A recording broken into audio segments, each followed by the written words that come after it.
I want to really ask you about what you thought about the Taliban and their rule, because if you look at U.S. Western media, they're certainly portraying it as this is going to go back to Afghanistan in 2000 2001, where I think there were like public executions of women for trivial offenses of Islamic law that me and you would never consider actual offenses of anything anyways.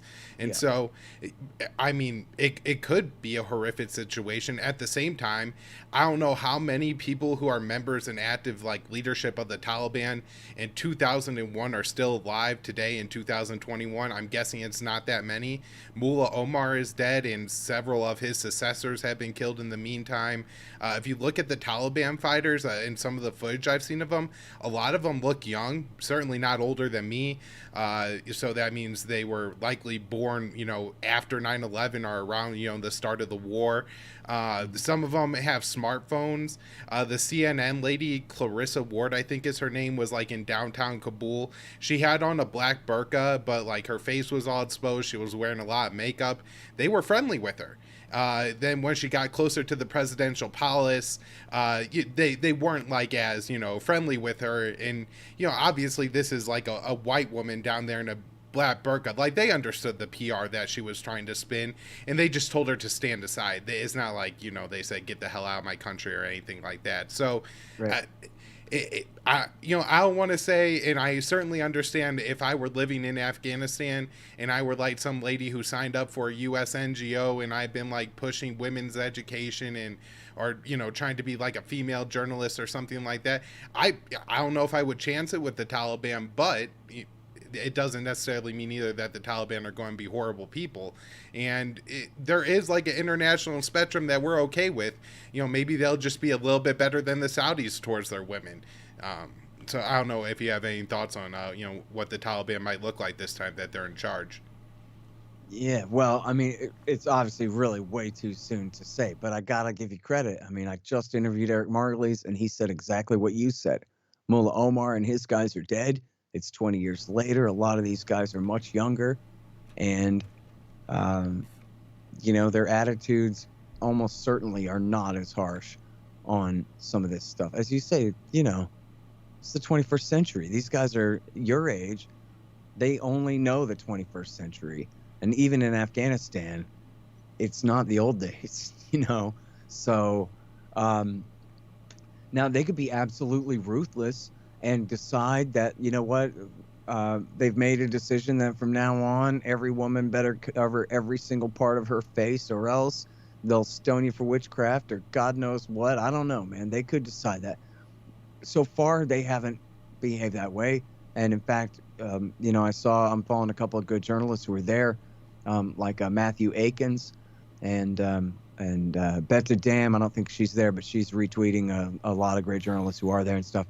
And they show little boys and girls going to school. And the Taliban have said, everybody go back to normal. And we're not closing, nothing's closed. We're not changing anything, at least so far. And they said, and this is in the New York Times. And the New York Times, like, whoa, what do we make of this? That a female Tolo News reporter, anchor, interviewed the a Taliban spokesman without her face covered or anything like that. She had a head covering on, but Her hair was he was a exposed guest a on her little show. bit though too, which I I'm think sorry. her hair was exposed a little bit too, which Oh I yeah, think is significant. She was dressed like a woman who would be like in downtown Tehran. She wasn't even dressed like she would, be in yeah, Riyadh or something like that. yeah. Like it wasn't all black. It was a colorful, pretty kind of gown or whatever kind of Yeah. thing, right? Yeah. Um, and then so I'm fairly certain I have my story straight. Sounds like you know it better than me, but I think it was in that interview that he was saying we encourage women, or maybe this was separate, I forget. But we encourage women to participate in life just like before, including joining the government and helping administer the government. And it says so in the Quran that that's how it's supposed to be.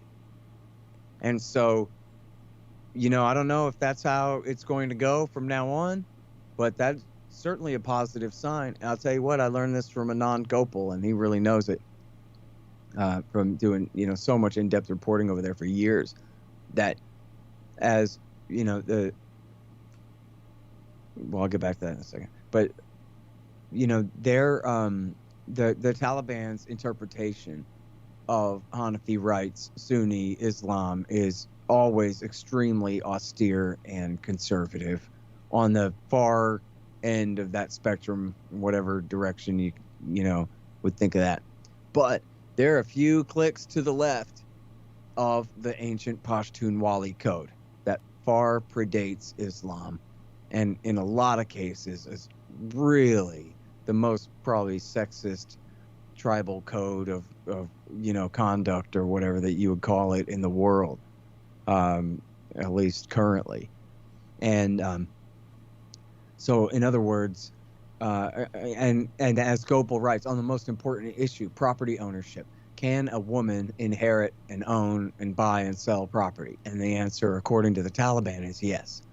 And that's overruling the Pashtunwali code that would have it where, they're relegated to more like a third-class citizen status or worse, So at least under the Taliban, they can own property, which is, as libertarians, we understand is step one of liberty, is being able to own a house and own a piece of land and improve it and trade it and whatever like that. So,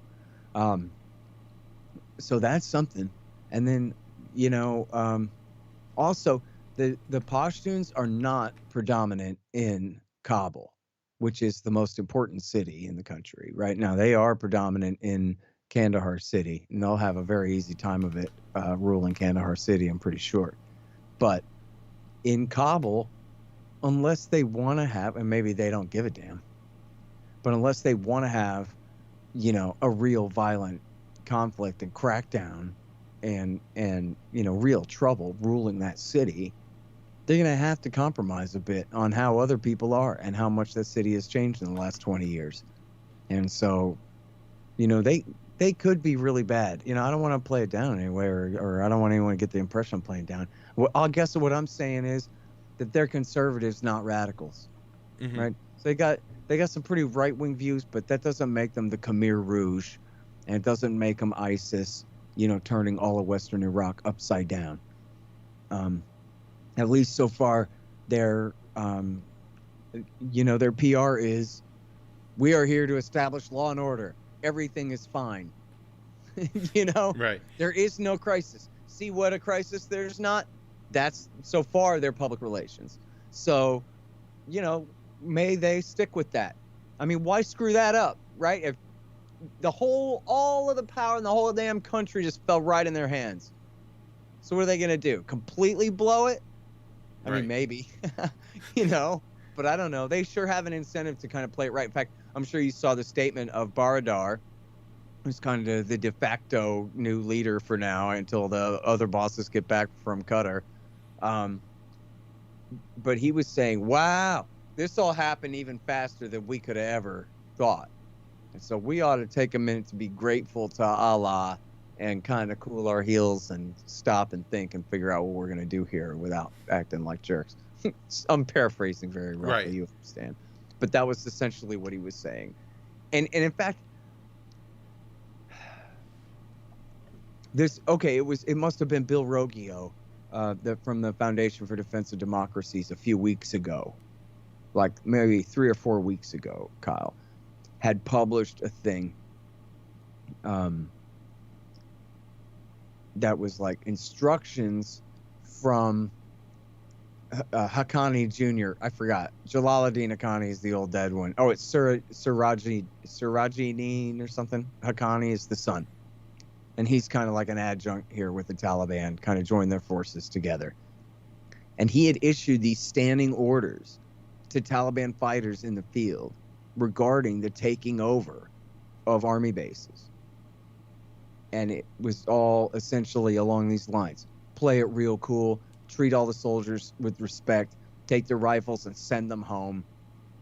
Don't do anything stupid. The whole world is watching us, kind of thing. That was the narrative. I should find that and write about that, because blog it somewhere or something, because I had actually forgotten about that until just now. But, this was like, the standing order was, don't be an asshole. Everything is going our way. Which, hey, again, for the Taliban, it sounds like the American cops could learn a lesson from them Right. at this point, you know? And who knows, like as you say, it's too early to call, and this could just be PR. I mean, the Taliban could have figured out that Western media attention is pretty short, so if they could play it cool for 6 months and, put some women on billboards and have them be doctors or something like that, that should get the, media at least not condemning you too hard. And then in 6 months you could, as long as you keep it on the, DL a little bit, go back to your old ruthless ways. But at the Yep. same time, at least they're seem to be the right way now, are looking at a better direction now.